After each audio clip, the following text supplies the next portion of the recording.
Welcome back. Officers on duty ఉంటే S-400 on fire అని మనం ఇక్కడ సమాధానం చెప్పాల్సిన అవసరం ఉంది. ఎందుకంటే ఏదైతే పాకిస్తాన్ ఇవాళ భయపడుతున్నది, పాకిస్తాను ఇవాళ బెంబేలెత్తుతోంది, భారత్లో ఉన్న ఈ వ్యవస్థకి అనేది ఖచ్చితంగా చెప్పాల్సిన అవసరం ఉంది. ఎందుకంటే ఇది సుదర్శన చక్రంలా పనిచేస్తుంది. ఓవైపు భారత్ని కాపాడుకుంటూనే ఎదురుదాడి చేయగలుగుతుంది. ఏదైతే ఆపరేషన్ సింధూర్తో పాకిస్తాన్ పెంపుడు ఉగ్రవాదుల్ని భారత్ నాశనం చేసింది.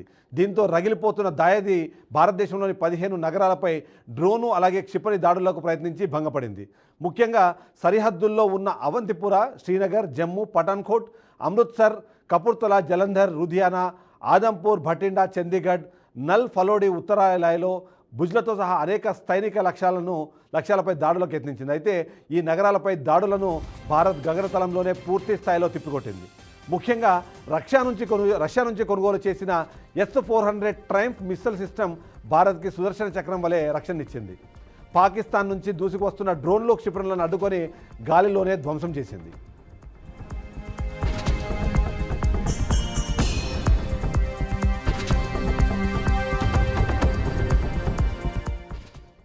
పాక్ క్షిపణులను integrated counter UAS grid and air defence సిస్టమ్లను న్యూట్రలైజ్ చేసినట్టు భారత రక్షణ మంత్రిత్వ శాఖ ప్రకటించింది. S-400 సుదర్శన్ చక్ర అంటే ఏమిటి అన్న సందేహం భారత ప్రజల్లో నెలకొంది. భారత్, రష్యా ఎయిర్ డిఫెన్స్ సిస్టమ్ను S-400కి S-400 సుదర్శన చక్రంగా నామకరణం చేసింది. ప్రస్తుత ప్రపంచంలో అత్యున్నతమైన ఎయిర్ డిఫెన్స్ సిస్టంలో ఇది ముందు వరుసలో ఉంటుంది. US ఆంక్షలను ధిక్కరించి మరీ భారత్ రష్యా నుంచి ఈ వ్యవస్థను కొనుగోలు చేసింది. Bharat air force, army, Russia ఇలా 5 స్క్వాడ్రన్లను కొనుగోలు చేశాయి. 2026 నాటికి మరో 2 స్క్వాడ్రన్లు అందుబాటులోకి రానున్నాయి. 5 S-400 స్క్వాడ్రన్ల కోసం దాదాపుగా 35,000 కోట్ల రూపాయల ఒప్పందము 2018లోనే తీసుకున్నారు. ఆ తర్వాత ఏం జరిగిందో మనం చూస్తూనే ఉన్నాం.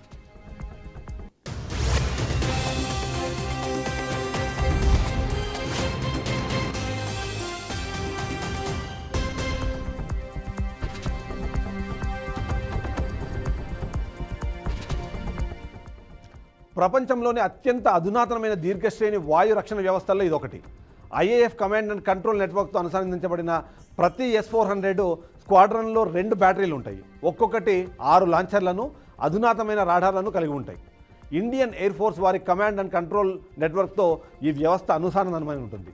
ఒక చోట నిలిచి ఉంచిన ఈ వ్యవస్థలో 2 ఆయుధ సహిత వాహనాలు ఉంటాయి. ఒక్కో వాహనం నుంచి గరిష్టంగా 128 క్షిపణులను ప్రయోగించవచ్చు. ఇలాంటి పెద్ద వ్యవస్థలను 5 ఇప్పటికే రష్యా నుంచి కొనుగోలు చేసింది భారత్. అంతేకాకుండా వాటిని సరిహద్దుల అత్యంత వ్యూహాత్మక ప్రదేశాల్లో భారత్ సంసిద్ధం చేసింది. ఈ వ్యవస్థలే బుధవారం అర్ధరాత్రి దాటాక పాకిస్తాన్ నుంచి దూసుకొచ్చిన పలు రకాల క్షిపణులు, డ్రోన్లను నెలకొల్చాయి. సుదర్శన చక్ర లాంచర్ వాహనాలను ఎప్పటికప్పుడు అవసరమైన చోటుకు సులభంగా తరలించవచ్చు. వీటి జాడను శత్రు దేశాల రాడార్లు అస్సలు కనిపెట్టలేవు.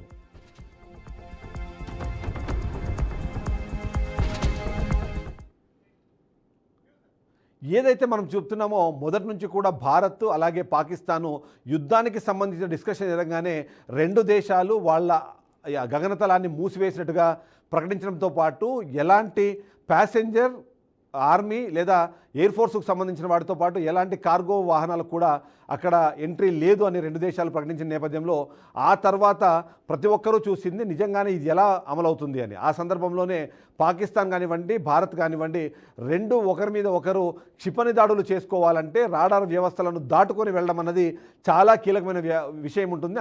అదే సందర్భంలో మనం చూస్తున్నట్టుగా ఏదైతే S-400 అన్న టెక్నాలజీ భారత్కు వచ్చిన తర్వాత అది మరింత సులువైన సిచ్యువేషన్ మనకు కనిపిస్తుంది.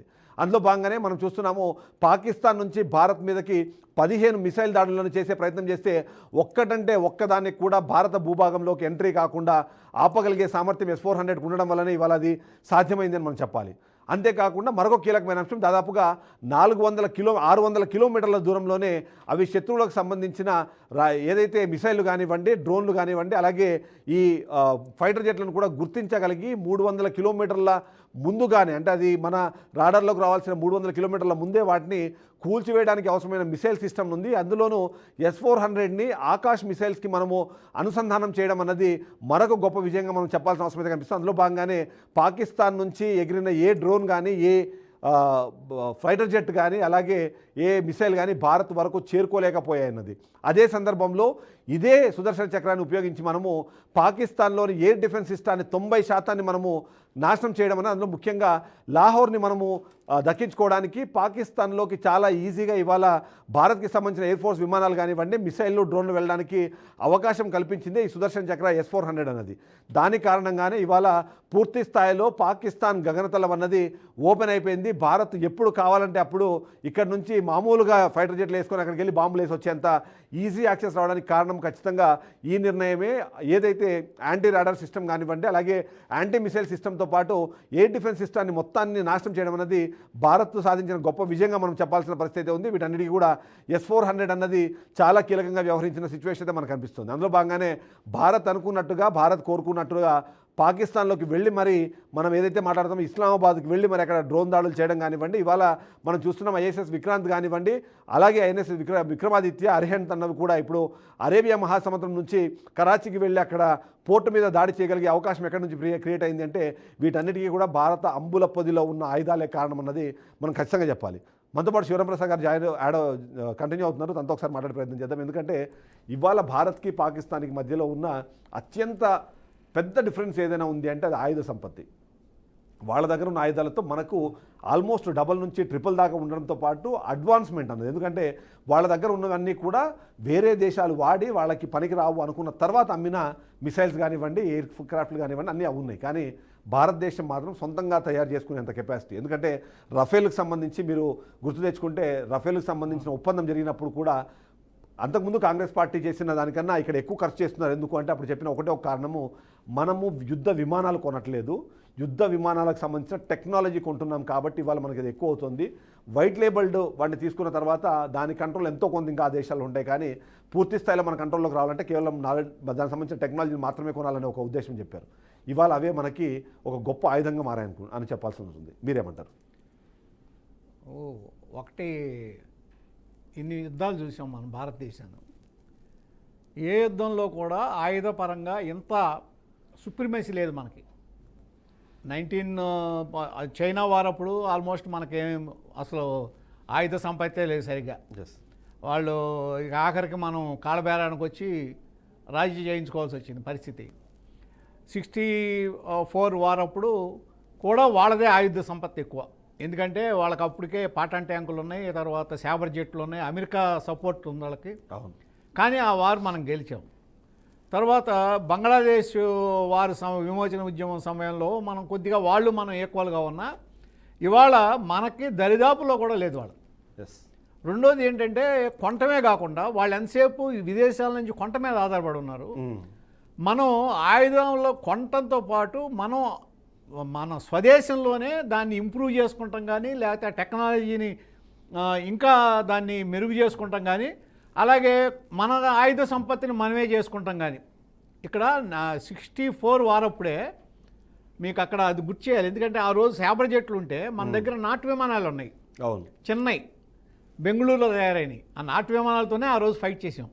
అక్కడ మొదలైన మన రక్షణ సంబంధించిన ఇది వాళ్ళ చాలా మంచి దాంట్లో అభివృద్ధి చెంది మనమే అసలు ఆయుధాలని వేరే కంట్రీకి అమ్మే పరిస్థితులకు వచ్చాం. అవును, ఇవాళ అదొక మంచి మనకు సంబంధించి చాలా గొప్ప డెవలప్మెంట్ కింద లెక్క ఆయుధ సంపత్తి విషయంలో.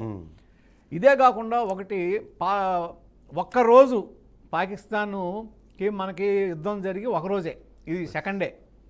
వాళ్ళు నిన్న మన మీద దాడి చేశారు, ఇవాళ జరుగుతుంది. ఈలోపు వాళ్ళకి జరిగిన నష్టం ఏంటి? లాహోరులో ఎయిర్ డిఫెన్స్ సిస్టమ్ మొత్తం పోయింది. కరాచీ వాళ్ళ పోర్టు దగ్ధమైపోయింది, పనికిరావడం పోయింది. 5 ఫైటర్ జెట్లు, తర్వాత ఇంకా మిగిలినవన్నీ ఆ లాస్ట్ పోను. ఇవాళ ఎయిర్ సుప్రీమసీ భారతదేశానికి వచ్చేసింది. వాళ్ళ ఎయిర్ డిఫెన్స్ సిస్టమ్ మొత్తం పోయింది. అంటే ఏంటి? వాళ్ళ పాకిస్తాన్ భూభాగం మన ఎయిర్ ఫోర్స్ దాడులు చేయటానికి అనుకూలమైపోయింది. అక్కడ మన ఎయిర్ ఫోర్స్ దాడులు చేయడానికి అక్కడ ఏం అసలు అడ్డం లేదు. ఇక ఎయిర్ డిఫెన్స్ పోయింది వాళ్ళది. ఇప్పుడు మీరు ఇందాక మీరు చెప్పినట్టు INS విక్రాంత్ కానీ, అరిహంత్ కానీ, తర్వాత విక్రమాదిత్య, ఈ 3 కూడా రంగంలో దిగిందనుకోండి. నిన్న విక్రమాదిత్య దిగితేనే కరాచీ అయిపోయింది. అవును, ఈ 3 కూడా దిగి అక్కడి నుంచి కూడా ఎయిర్ క్రాఫ్ట్స్, ఈ తర్వాత లేకపోతే ఆ క్షిపణి వ్యవస్థలో పనిచేయడం మొదలెట్టినాయి అనుకోండి, అవును ఇవాళ నేను అనుకుంటాం అయితే ఈ యుద్ధం కంటిన్యూ అయితే ఇవాళ ఎయిర్ నిన్నటికి ఎయిర్ సుప్రీమసీ వచ్చేసింది. అవును నేవల్ కూడా నేవల్ కూడా సుప్రీమసీ ఇవాళ వచ్చేస్తుంది. అవును. ఇవాళ రేపు నుంచి బార్డర్ క్రాస్ అవుతుంది. ఎందుకంటే ఈ మన ఇన్ఫాంట్రీ వెళ్ళాలంటే ముందు వాళ్ళకి మొత్తం క్లియర్ చేయాలి. ఎయిర్ డిఫెన్స్ కానీ ఈ సిస్టమ్స్ అన్ని క్లియర్ చేస్తే అప్పుడు మన భూతల యుద్ధం మొదలవుతుంది.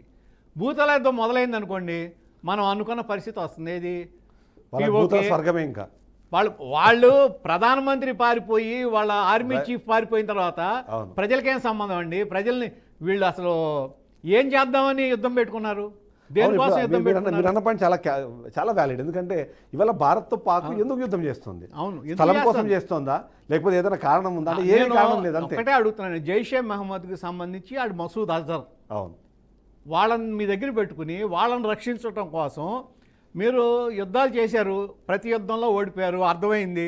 భారతదేశంతో ప్రత్యక్ష యుద్ధంలో గెలవలేమని. గెలవలేం కాబట్టి ఏంటంటే ప్రచ్ఛన్న యుద్ధం, ఇటువంటి పనులు చేయటం, వాళ్ళని పంపించటం. ఇప్పుడు నిన్న అసలు కాశ్మీర్లో ఎందుకు జరిగింది చెప్పండి? అవును, కాశ్మీర్లో ఎన్నికలు జరిగినాయి, అక్కడ ప్రజాప్రభుత్వం వచ్చింది బ్రహ్మాండంగా. అక్కడ మీకు ఏది టూరిజం డెవలప్ అయింది. టూరిజంలో అక్కడ సంవత్సరానికి 20-25 కోట్ల ఇన్కమ్ వస్తుంది. ఈ యూత్ అంతా, కాశ్మీర్ యూత్ అంతా కూడా సవ్యంగా ఉద్యోగాలు చేసుకుంటాం, ఉపాధి దీంట్లోకి వెళ్ళిపోయి టెర్రరిజానికి రారనే కదా మీరు ఈ పని చేసింది. అవును, టెర్రరిజం దానికోసమే కదా మీరు ఈ పని చేసింది అక్కడ. మరి ఆ పని చేసినప్పుడు అక్కడ స్థానికుల్ని చంపటంతో పాటు మీరు ఏం రెచ్చగొట్టాలని చూశారు? మతపరంగా రెచ్చగొట్టాలని చూసి మీరు మతం ఏదో అడిగి భర్తలను చంపి భార్యల సింధూరాలు చేర్పడమా, బొట్టు చేర్పడమా. అప్పుడు అందుకనే ఆపరేషన్ సింధూర్, రక్త సింధూరం కడుతున్నారు ఇప్పుడు. ఆపరేషన్ సింధూర్. అందుకే దానికి సంబంధించి 2 మహిళలు అక్కడ ఏది లీడ్ చేస్తున్నారు మొత్తం. ఎవరో సోఫియా ఖురేషి, వ్యోమికా సింగ్, వాళ్ళిద్దరూ. వాళ్ళలో ఇప్పుడు ఈ సోఫియా ఖురేషి మరి ముస్లిమే. అవును, దీనికి ఇంకోటండి, ఇంతకుముందు 1965 వారప్పుడు అప్పుడు కూడా బ్రిగేడియర్ ఉస్మాన్ లీడ్ చేసింది. ఇప్పుడు కూడా ఖురేషి. అవును, అంటే భారతదేశం ఇక్కడ మనకి మతం లేదు, ఏం లేదు. భారతీయుడా కాదా? అవును, భారత మన ఏది దేశభక్తి ఉందా లేదా ఇదే చూస్తాం. వాళ్ళు అటు చూడకుండా పిచ్చి పనులు చేస్తా, ఉగ్రవాదాన్ని పోషిస్తా, ఉగ్రవాదులకి స్వర్గధామం అయిపోయిన రోగ్ స్టేట్ లాగా మారిపోయింది అది. ఆ రోగ్ స్టేటు దాని చెడు పనులకి వాళ్ళ ఫలితం అనుభవిస్తుంది. కానీ ఎవళ్ళైతే దాన్ని పెంచి పోషించారో దానికి మూలకారకులో వాళ్ళు మాత్రం అక్కడి నుంచి పారిపోయారు. ఆ పాకిస్తాన్ ప్రజలు అమాయకులే కదా, వాళ్ళకేం సంబంధం దీంతో? ఇప్పుడు మసూద్కు సంబంధించిన మొత్తం ఫ్యామిలీ ఈ దీనిలో ఆల్రెడీ లేచిపోయింది. ఆయన ఒక్కడు మిగిలిపోయి నేను ఏదో చేస్తానన్నారు. కానీ ఇవాళ మీరు అన్నట్టుగా పాక్ ఆక్రమిత కాశ్మీర్ కూడా ఇవాళ భారత్లో కలిస్తే కనీసం మాకు 3 పూటల భోజనం దొరుకుతుంది అనే ఆలోచనలోకి వచ్చేశారు. పాకిస్తానీలు కూడా ఆ రోజు తీసుకున్న నిర్ణయం తప్పేమో, నిజంగానే భారత్తోనే కలిసి ఉండి ఇవాళ ఇక్కడ ఉన్న సుస్థిర ప్రభుత్వం అన్నది మా దగ్గర ఉంటే కలిసి ఉందా లేదా అని వదిలేసేయండి. అసలు అది కాదు, వాళ్ళంతా వాళ్ళు హ్యాపీగా ఇప్పుడు ఈ వార్ పని లేకుండా వాళ్ళు శాంతియుతంగా ఉంటే ఈ ఖర్చు అంతా ప్రజలకు పెట్టుకోవచ్చు కదా. అంతే. దీనికి ఈ వారు కోసం పెట్టేది ఉగ్రవాదులను పోషించడానికి కోసం వాళ్ళు తప్పుడు పనులు చేస్తా, అక్కడ ఏది మన మాదక ద్రవ్యాలని పండించి వాటిని సరఫరా చేసి మాదక ద్రవ్యాల మీద ఆధారపడి అక్కడ పాకిస్తాన్ ISI పనిచేస్తుంది, ఇంటెలిజెన్స్ సర్వీస్. వాళ్ళకి ఫండింగ్ ఎక్కడి నుంచి వస్తుంది? మాదక ద్రవ్యాలు అమ్మి. అంటే మీరు ఎట్లా ఏ విధంగా పాకిస్తాను మీరు ప్రతి పని అనైతికం అయిపోయిన తర్వాత ఫలితం ఎలాగ ఉంటుంది? అంటే మీరు అన్నట్టు ఇప్పుడు IMFలో వెళ్ళి భారత్ తన వాయిస్ వినిపించడానికి కూడా మెయిన్ ఇంపార్టెంట్ రీజను పేదరిక నిర్మూలన అనే పేరుతో మీరు డబ్బులు తీసుకొని వచ్చి మీరు చేస్తున్నది ఏంటి అంటే ఉగ్రవాదుల్ని మీరు పెంచి పోషించడం. సో దీన్ని ఇవాళ ఎగ్జాంపుల్గా చూపించి దీనికి సంబంధించిన ఆధారాలు చూపించి IMF ద్వారా భారత్ పాకిస్తాన్కి వచ్చే డబ్బుల్ని పూర్తి దాన్ని ఆపేసే ప్రయత్నం చేస్తారు. నిజంగానే అది ఆగిపోతే మాత్రం ఇవాళ పాకిస్తాన్లో ఉన్న సంక్షోభం అన్నది ఇప్పుడు ఒకటండి రెట్టింపు అవుతుంది. ఇవాళ పాకిస్తాన్ నుంచి వచ్చిన డ్రోన్స్ వాటిలన్నీ కలెక్ట్ చేశారు కదా, అవును, అవి ప్రజెంట్ చేస్తారు ఇప్పుడు IMFకి. ఇదిగో పాకిస్తానే వార్ మొదలెట్టింది మా మీద, ఇదిగోండి పాకిస్తాన్ డ్రోన్స్, ఇదిగోండి పాకిస్తాన్ మిసైల్స్ ఇవని చెప్పి ఇప్పుడు కలెక్ట్ చేశారు కదా, అవును. అది సాక్ష్యం చూపిస్తారు. ఎస్. వాళ్ళకు ఇప్పుడు ఆగిపోయింది అనుకోండి వాళ్ళ ఏది ఆ ఫండింగు, వాళ్ళ పరిస్థితి ఏంటి? పాకిస్తాన్ ప్రజల పరిస్థితి ఏంటి? ఇవాళ వారు మొదలెట్టారు, ఆ వార్ ట్యాక్స్ వేయాల్సిందే అక్కడ, వాళ్ళ మీద వేయాలి. వాళ్ళ మీద వేయాలి. ఇప్పుడు సింధు నీళ్లు ఆపేసాం, అవును. వాళ్ళకి అక్కడ వ్యవసాయానికి వాటికి ఇబ్బంది అవుతుంది. ఆ పరిస్థితి ఏంటి? బెలూచిస్తాన్లో వారు మొదలెట్టారు, ఆ క్వెట్టా అదంతా ఆల్రెడీ పారిపోయి వచ్చారు, అది పోతుంది అనుకోండి, దాని పరిస్థితి ఏంటి? ఓ పక్క ఇరాను, తర్వాత ఆఫ్ఘనిస్తాను బార్డర్స్ను కూడా మీరు సేవ్ చేసుకోవాలి కదా, ప్రొటెక్ట్ చేసుకోవాలి కదా, అక్కడ ఆర్మీని పెట్టాలి. పరిస్థితి ఏంటి? ఎందుకు ఇన్ని పనులు చేశారు? ఆఫ్టర్ ఆల్ మీ దగ్గర ఒక అణ్వస్త్రం ఉందనా? అణ్వస్త్రం చేశాం కాబట్టి మేమేదో గొప్పని ఫీల్ అవుతున్నారు. అణ్వస్త్రాన్ని కూడా పనికి రాకుండా చేసే టెక్నాలజీ ఆల్రెడీ ఇజ్రాయెల్ డెవలప్ చేసింది, అది మన దగ్గరకు వచ్చింది. అవును, అది మన దగ్గర కూడా వచ్చింది. అందుకే కదా మొన్న మీరు ఏం చేస్తారు వీళ్ళు? ప్రెస్ కాన్ఫరెన్స్ లో అడుగుతారు మోదీని, ఏంటి సార్ మరి వాళ్ళు అంటున్నారు అన్ని విధాలంటే మా దగ్గర ఏమైనా మేమైనా ఖాళీగా ఒటికేళ్తూ ఉన్నాం, మేము గాజులు అదే అట్లా అంటే ఏంటంటే వాళ్ళకి ఏంటంటే ప్రజల్ని రెచ్చగొట్టే అమాయకత్వంగానే వాళ్ళ పబ్బం కలుపుకోవడం అలవాటైపోయింది. నాయకత్వానికి కానీ ఆర్మీకి కానీ ఆర్మీ వీళ్ళ ఇప్పుడు వాడు చూడండి, ఆ మునీర్ అసలు అతనే కదా స్టార్ట్ చేసింది, మొదలెట్టింది అతనే కదా. మేము ఏదో ఎరగదీసేస్తాం, పొడి చేస్తాం అన్నాడు కదా, ఏడు అసలు అతను లేడు కదా. కేవలం అక్కడ హిందువులు ముస్లింలు అనే ఒక ఏదైతే ఉందో దాన్ని రెచ్చగొట్టడం ద్వారా లాభం అనుకున్నారు. ఇవాళ అయిపోయింది. అయితే ఇక్కడ మరొక కీలకమైన అంశం మనం ఇప్పుడు మాట్లాడుకోవాల్సింది, మీరన్నట్టు ప్రపంచవ్యాప్తంగా ఉన్న వేరే దేశాలని కన్విన్స్ చేయడం అన్నది ఒక ఇంపార్టెంట్ అయితే, భారతదేశంలో ఉన్న ఇన్ని పార్టీలన్నింటినీ కూడా కన్విన్స్ చేయడం అన్నది మరొక కీలకమైన అంశం. దాని మీద కూడా డిస్కస్ చేద్దాం. ఒక షార్ట్ బ్రేక్ తీసుకుందాము. బ్రేక్ తర్వాత భారత్లో ఉన్న పార్టీలన్నింటినీ ఇవాళ ఏకతాటిపైకి తీసుకురావడం కానివ్వండి, కుల మత వర్ణ వర్గ విభేదాలు ఏవి లేకుండా మొత్తం అందరూ భారత ప్రభుత్వం తీసుకున్న నిర్ణయాన్ని ఇవాళ యాక్సెప్ట్ చేసే సిచ్యువేషన్కి ప్రభుత్వం ఏ నిర్ణయం తీసుకున్నా దాన్ని విమర్శించడానికి, వ్యతిరేకించడానికి ప్రతిపక్షాలు ఎప్పుడూ సిద్ధంగా ఉంటాయని మనం తెలుసు, ఎలాంటి నిర్ణయం అయినా సరే. ఎందుకంటే గతంలో సర్జికల్ స్ట్రైక్స్కి సంబంధించిన డిస్కషన్ జరిగినప్పుడు దేశవ్యాప్తంగా ప్రజలందరూ చాలా పాజిటివ్గా దాన్ని తీసుకుంటే ఆ రోజు కూడా ప్రతిపక్షాలు ప్రశ్నించిన పరిస్థితి మనం చూసాం. అందులో ముఖ్యంగా ఎక్కడ మీ దగ్గర ఆధారాలు ఉన్నాయంటూ కూడా మాట్లాడిన సిచ్యువేషన్ మనం చూసాం. కానీ ఇవాళ మాత్రము పాకిస్తాన్తో యుద్ధం అన్నా, పాకిస్తాన్ ప్రేరేపిత ఉగ్రవాదం మీద దాడి అన్నా సరే ప్రతి ఒక్కరూ ఏకతాటిపైకి వచ్చి ఇవాళ మాట్లాడే పరిస్థితి. అందులో ముఖ్యంగా రాహుల్ గాంధీ దగ్గర నుంచి స్టార్ట్ చేస్తే చివరికి అసదుద్దీన్ ఓవైసీ కూడా ఇవాళ పాకిస్తాన్ ముర్దాబాద్, భారత్ జిందాబాద్ అనే స్థాయికి తీసుకొచ్చారంటే ఖచ్చితంగా ఇది ప్రజలందరి ఆకాంక్ష కూడా. ఇవాళ పాకిస్తాన్ మీద మనము ఏదైతే సుప్రమసీని మనం మెయింటైన్ చేస్తున్నామో అది అలాగే కొనసాగి పాక్ ఆక్రమిత కాశ్మీర్ని పూర్తి స్థాయిలో భారత్లో కలుపుకోవాలని ప్రతి ఒక్కరు కోరుకుంటున్నారు. అంతేకాకుండా యుద్ధం అన్నది అనివార్యమైతే అందులో గెలవాల్సిన పద్ధతి పాకిస్తాన్ ప్రజలతో ఎంతైతే వ్యతిరేకిస్తున్నారో భారత ప్రజలు మాత్రం దాన్ని అంతే ఆహ్వానిస్తున్నారని చెప్పాలి. శివరాంప్రసాద్ గారు, ఇప్పుడు మనం చూస్తున్నాం మామూలుగానే మన భారత్లో ఉన్న అదొక మంచి అంటారో దరిద్రం అంటారో ఏమో కానీ ప్రభుత్వం ఏ నిర్ణయం తీసుకున్నా దాన్ని వ్యతిరేకించడానికి ప్రతిపక్షాలు సిద్ధంగా ఉంటాయి. కానీ ఈసారి అందరూ ఎక్సెప్ట్ ఒక్క స్టాలిన్ కూడా దాన్ని వ్యతిరేకించలేదు. కానీ ఇదేమైనా ఎలక్షన్ స్టంట్లాగా కనిపిస్తుంది ఒక మాట మాట్లాడడం తప్ప మిగిలిన అన్ని సందర్భాల్లో అన్ని పార్టీలు కూడా ఇవాళ అయితే స్తబ్దుగా ఉన్నాయి లేదా సపోర్ట్ చేస్తున్నాయి. ఇది కూడా ఒక విజయంగా భావించాల్సిన అవసరం ఉందంటారా? అంటే ఒకటండి, భారతదేశం అనేది ప్రజాస్వామ్య దేశం, వాక్ స్వాతంత్రం ఉంది, ఎవరి ఇష్టం వచ్చినట్టు వాళ్ళు వాళ్ళ అభిప్రాయాన్ని వెలుబుచ్చవచ్చు, దాంట్లో ఏం తప్పు లేదు. అదేవిధంగా ఇది వరకు కూడా చేశారు. కానీ ఇక్కడ వచ్చేటప్పటికి ఇప్పుడు దౌత్య విజయం ద్వారా ప్రపంచ దేశాలను ఏకం చేశారు కదా ఇవాళ. అవును, దేశాలన్నింటినీ మనకు అనుకూలంగా తెచ్చుకోగలిగాం కదా భారతదేశం. అటువంటిది పెహల్గాం దాడి జరిగిన తర్వాత 22వ తారీఖు కదా, అప్పటి నుంచి దాన్ని ఏం చేయాలి, ఏ విధంగా చేయాలి అనే దాని మీద అందరినీ పిలిచి మాట్లాడటం, అందరి అభిప్రాయాలు తీసుకుంటాం. నార్మల్గా ఎవరు వ్యతిరేకించరు కదా, మన మీద అమాయకుల మీద జరగటం ఒకటి, రెండోది మతాన్ని అడిగి చంపటం ఒకటి. ఈ రెండు అక్కడ ఎప్పుడైతే ఇటువంటి జరిగిందో మీకు ప్రజల్లో ఏమిటంటే ఒక విధమైన ఉద్వేగం, ఏంటిది ఇంత దరిద్రంగా ఇంత అమానుషంగా చేస్తారా, భారత ప్రభుత్వం ఏం చేస్తుందా చేయదా. అసలు చాలామంది వారు కావాలని కోరుకున్నారు. ఇంకా అసలు ఏది మన సర్జికల్ స్ట్రైక్ను కూడా పనికిరాని విధంగా చేస్తారు అంటే కొంతమంది అన్నారు అప్పుడే, సర్జికల్ స్ట్రైక్ మోడీ గారి మన్ కీ బాత్ లాగానే ఉంటుంది అన్నారు. అంటే ఆ విధంగా ఎక్కిరించిన వాళ్ళు కూడా ఉన్నారు. కానీ వెయిట్ చేసి మొత్తం అన్ని ఆయుధాలు లేకపోతే స్ట్రాటజీ మొత్తం ఏర్పాటు చేసుకున్న తర్వాత ఎప్పుడైతే మీరు పాకిస్తాన్కి సంబంధించిన ఒక ఆర్మీ పోస్ట్ మీద కూడా దాడి చేయకుండా ఉగ్రవాదుల్ని మాత్రమే మట్టుబట్టిన తర్వాత ఎవరైనా సరే సపోర్ట్ చేయాల్సిందే. అవును, ఎవళ్ళన్నా కాదు అంటే వాళ్ళు దేశ భద్రతకి వ్యతిరేకత చూపించిన వాళ్ళ కింద ఎస్ వాళ్ళు మరి ఇంకొక జయసింహుడిలాగా మిగిలిపోతారు. ఎస్ పరిస్థితి అది. కాబట్టి దాంతోపాటు మనకి ఇంటర్నల్గా ప్రతి ఒక్కడికి భారతదేశంలో ఇట్లా జరిగిందనేటప్పటికీ ఏ పార్టీకి సంబంధం లేకుండా ప్రతి ఒక్కరికి ఉంటుంది కదా, అందుకనే ఖచ్చితంగా ఉంటుంది మీరు ఉంటుంది. కాబట్టి రాహుల్ గాంధీ గారు కూడా ఇమ్మీడియట్గా దాన్ని సపోర్ట్ చేయడం జరిగింది. సరే, కొంతమంది ఏదో ఇప్పుడు మొదలెట్టారు ఏంటంటే శాంతి చర్చలు మెరుగు అని. శాంతి చర్చలు మెరుగే. ఎప్పుడు మెరుగు?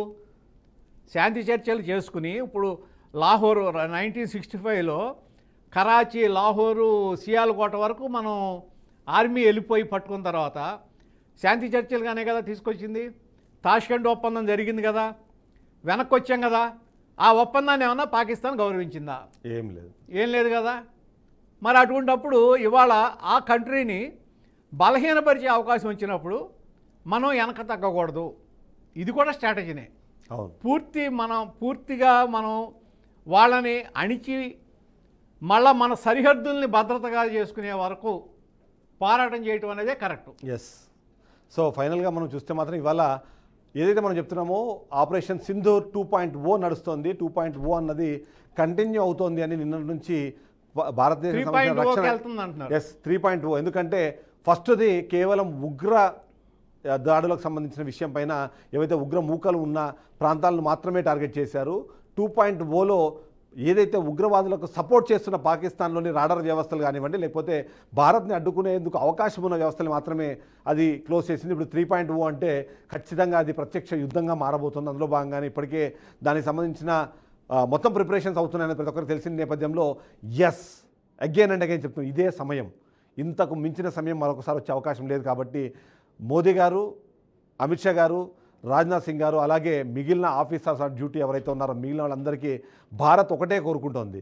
భారతే యుద్ధాన్ని కోరుకుంటే పాకిస్తాన్ అన్నది మ్యాప్లో లేకుండా పోవడం కన్నా ముఖ్యంగా భారత్ను చూడాలంటే భయపడే సిచ్యువేషన్ రావాలి అన్నది ప్రతి ఒక్కరు కోరుకుంటున్నారు. అది యుద్ధం ద్వారా అయినా సరే, మరో వ్యవస్థ ద్వారా అయినా పర్లేదు, కానీ పాకిస్తాన్ భారత్ పేరు ఎత్తాలంటేనే భయపడాల్సిన పరిస్థితి. ఎప్పటి నుంచో వాళ్ళు మాట్లాడుతున్నారు, పాక్ ఆక్రమిత కాశ్మీర్ని పాక్ అడ్మినిస్ట్రేటివ్ కాశ్మీర్గా చెప్తూ ఉంటుంది. అలా కాదు, అది కేవలం భారత భూభాగం మాత్రమే, అది భారత్లో భాగస్వామ్యము, అది భాగమని చెప్పేంత వరకు ఈ యుద్ధం అనేది సాగాల్సిందనే ప్రతి ఒక్కరు కోరుకుంటున్న నేపథ్యంలో ఖచ్చితంగా మనం కూడా భారతీయులుగా అందరం కోరుకుంటున్నాం. మనం చెప్పినట్టుగా ఏదైతే భారత్ యుద్ధంలో గెలిచి పూర్తి భారత్ని మరొకసారి ఆవిష్కరించాలని కోరుకుందాం. ఈ షో ఇప్పుడు క్లోజ్ అవుతుంది. అగైన్ మనతో పాటు న్యాయవేదిక కంటిన్యూ అవుతుంది. ఆ తర్వాత కూడా ఏదైతే ఇప్పటికే భారత్ పాకిస్తాన్ మధ్య ఉద్రిక్తతలు నెలకొన్న నేపథ్యంలో దాని అప్డేట్స్ కంటిన్యూ అవుతాయి. Stay tune.